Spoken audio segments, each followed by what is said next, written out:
On cue, Varro roars into action and sends a fighting force to meet Hannibal near Cannae, Italy. Varro's colossal army is made up of more than 80,000 Roman and Allied foot soldiers and 6,000 cavalry. It is the most massive Roman fighting force ever to take the field at one time. Varro arranges his soldiers in a typical Roman maniple formation, but adds a new twist to the old formula. What they do is they pack themselves a little tighter than before so that the front is shorter, but the depth is thicker. Only 300 feet away, Hannibal deploys his own infantry force of 35,000, but in a unique configuration, never before used on any Western battlefield. Normally, an infantry line would be deployed straight. He deploys it in a concave bow with the belly of the bow facing closest to the Roman lines in a kind of semicircle. Hannibal himself leads the infantry force from the middle of the line. The Battle of Annihilation begins.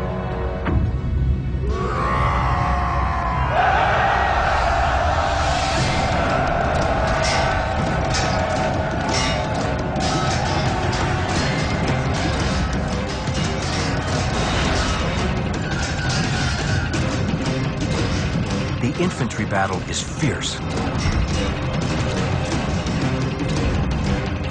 But it's the Carthaginian cavalry that scores the first punishing blow.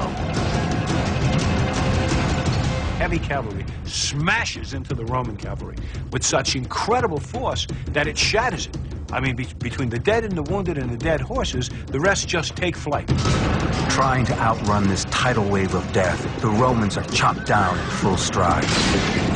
It is the beginning of one of the greatest battles of all time.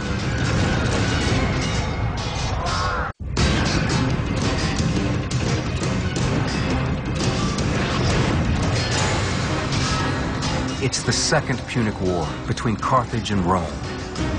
Two great armies slaughter each other on the plains of Cannae, battling over who will control the entire Mediterranean region.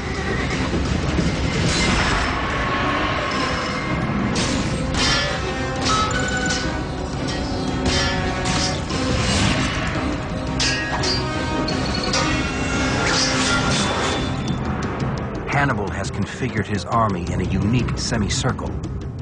On the flanks, the Carthaginian cavalry commander detaches part of his force to help the Numidian light cavalry on the opposite side of the battlefield. With a nearly 4-to-1 advantage, the Carthaginian cavalry makes short work of the Roman cavalry on the flanks. In the center, the Roman infantry drives Hannibal back. But it's a ruse. Hannibal is giving ground on purpose. And this is why Hannibal originally assembled his men in a semicircle. He knew that the center would give ground, and he knew his flanks would hold. Slowly the center collapses, and the Romans would think they're winning and commit more troops in the center. The original bow shape of the Carthaginian line now resembles a V. As Hannibal's infantry flexes inward, the Roman units are drawn deeper and deeper into a V-shaped line. And as they go further, they get completely packed together. Pressed into this V, the Roman infantry can only move in one direction, straight ahead. Livy, one of the Roman historians, tells us the pressure was so great that Roman soldiers' arms were forced against their bodies. They could not lift their swords.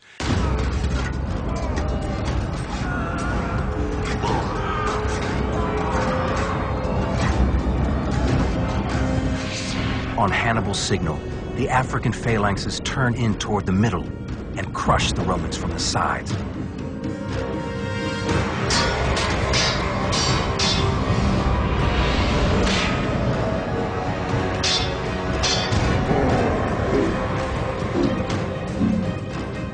Hannibal blocks in front.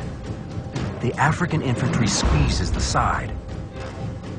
Hannibal's older brother, Hasdrubal, uses cavalry to slash from behind. The Romans are jammed into a kill box. Hasdrubal the Brilliant now rides around in back of the Romans, hits them in the rear. This is a famous double envelopment. It had never been done in the history of warfare before. Never. And it's a brilliant maneuver. What Hannibal realized is that while the Roman army is nearly unstoppable as it attacks straight ahead, its mandibles can only move forward and back. They cannot turn and they cannot envelop. And if you know exactly how your enemy is going to fight, it's not that hard to figure out how to defeat it.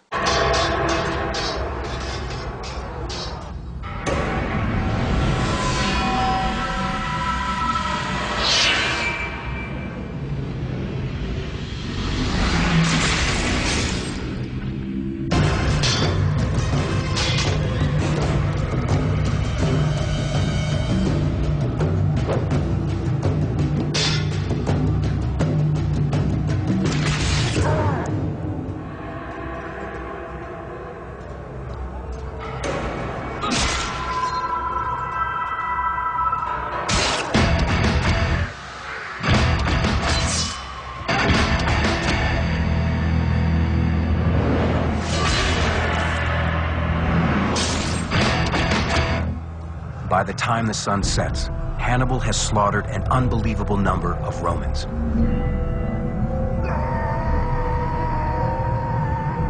The Battle of Cannae was so full of death that it gave rise to a new term in military terminology. It's called the Battle of Annihilation. The Battle of Annihilation. The enemy wasn't defeated, it was annihilated. Cannae ranks as one of the deadliest and most brutal battles in history. More than 70,000 Romans are butchered in a single day. 70,000 dead, killed in an area only twice the size of Central Park. Ask yourself, this is an age before mechanical weapons. How long does it take to kill 70,000 human beings with swords and spears, one at a time? The answer seems to be about 6 hours. Hannibal is on the verge of realizing his dream of Rome's destruction. But the victory at Cannae will actually mark the end of Hannibal's military success on the Italian peninsula. After the battle, the commander of the Numidian cavalry, Hannibal, urges Hannibal to march immediately on Rome. But Hannibal refuses. This leads Hannibal to exclaim, "Hannibal, you know how to conquer, but you do not know how to use your victories." Hannibal might believe that Rome will finally bow before him and surrender after their devastating defeat. Or maybe he realizes a siege of Rome will be impossible to maintain without reinforcements and supplies. Cannae is about 260 miles away from Rome, so he gets close, but not close enough. Whatever the reason, the destruction at Cannae is the closest Hannibal ever gets to fulfilling the blood oath of revenge he made to his father. Hannibal does try to negotiate a peace deal with the Romans after Cannae, but the Romans refuse. In fact, the Romans actually outlaw the word peace. No citizen could ever consider it out loud. Ultimately, the Romans decide to return to the Fabian strategy of containment.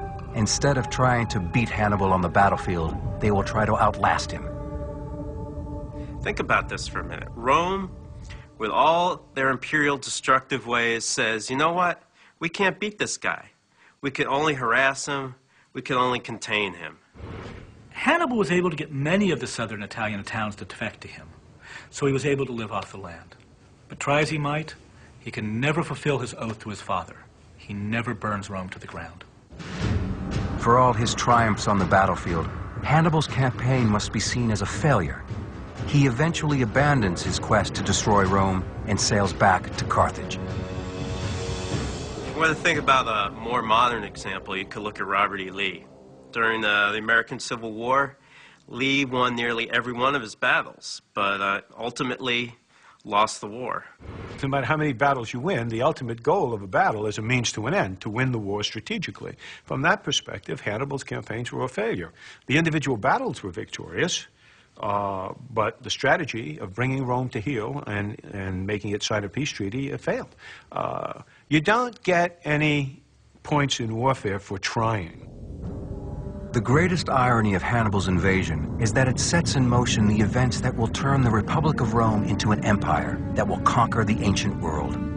Had there been no Hannibal, had there been no Second Punic War, there's no reason to suspect that Rome would ever have expanded to the degree that it did.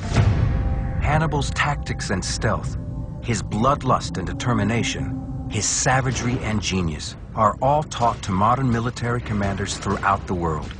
But the greatest lesson might be that while Hannibal could annihilate the armies of Rome, he could not ultimately destroy Rome.